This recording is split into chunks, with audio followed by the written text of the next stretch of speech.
beberapa titik lokasi PKN dan titik lokasi mandiri instansi yang rencananya akan dimulai tanggal 18 Juli sampai dengan 6 Agustus 2024 dan dilaksanakan sebanyak 4 sesi per hari. Dan untuk pelaksanaan seleksi di hari Jumat dilaksanakan hanya sebanyak 2 sesi. Dalam hal ini tentu BKN telah melakukan beberapa dokumen persyaratan yang diperlukan untuk pendaftaran sesuai dengan regulasi yang berlaku. Seperti antara lain pas foto, KTP, kartu keluarga, ijazah, dan dokumen-dokumen lain sesuai ketentuan yang selama ini harus dipenuhi oleh para pelamar. Sementara informasi terkait syarat-syarat pendaftaran lainnya, saudara-saudara para pelamar dapat melihat pada website masing-masing instansi, sekolah kedinasan, atau pada SSCASN. Pendaftaran seleksi sekolah kedinasan akan membuka rangkaian tahun 2024.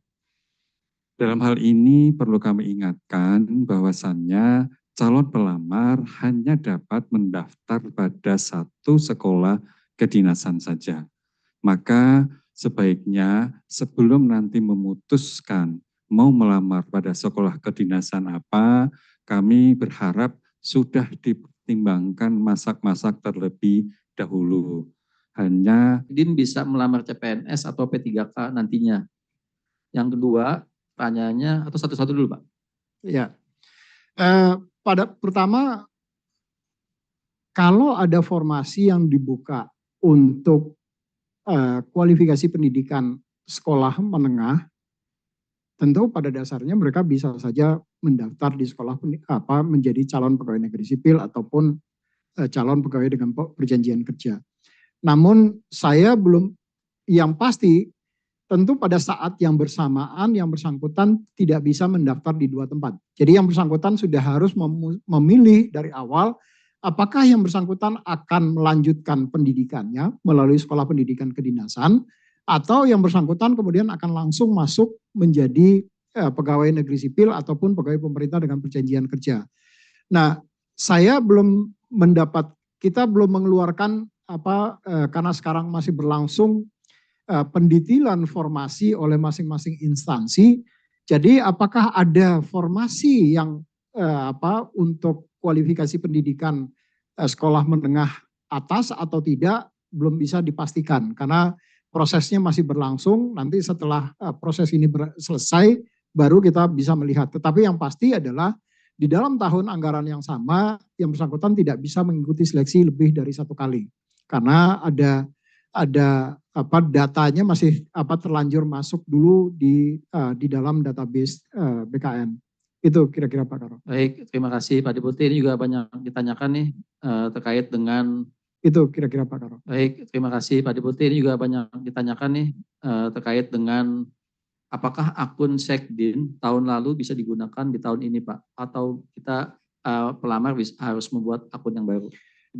Ya, karena database-nya kita akan masuk dengan database yang baru walaupun sistemnya adalah sistem yang lama yang kemudian ada beberapa modifikasi seperti tadi yang Pak Karo SDM Kemendagri misalnya mengatakan ada kekhususan di Papua khusus untuk OAP misal dalam hal ini misalnya, maka sistemnya kemudian dimodifikasi kembali sesuai dengan afirmasi-afirmasi yang disampaikan oleh instansi.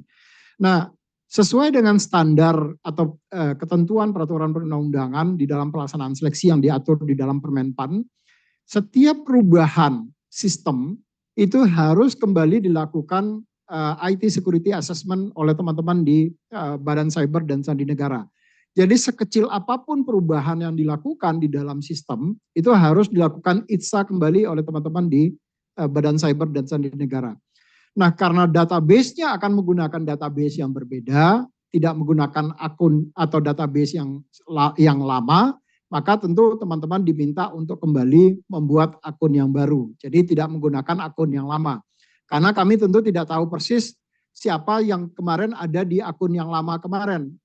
bisa saja kemudian kita impor, tetapi datanya nanti akan masuk data sampah semua, karena ada yang sudah lulus seleksi juga datanya pasti akan masuk, karena kita tidak bisa memisahkan mana yang sudah lulus seleksi yang kemarin, mana yang kemudian belum lulus seleksi kemarin. Nah, karena data pelamar itu ada di dalam basket yang sama, maka untuk mudahnya supaya tidak terjadi tercampur, kita create dengan database yang baru, sehingga di situ betul-betul nanti pelamarnya adalah pelamar-pelamar yang sesuai dengan tahun anggaran yang baru itu.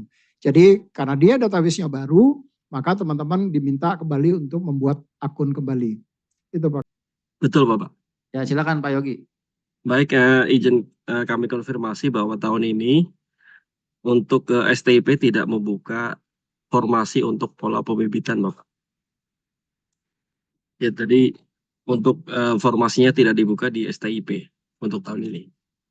Ya, jadi begitu Mbak Safira, sesuai dengan penjelasan dari teman-teman di Kementerian Perhubungan, tahun ini STIP tidak membuka formasi melalui jalur pendidikan.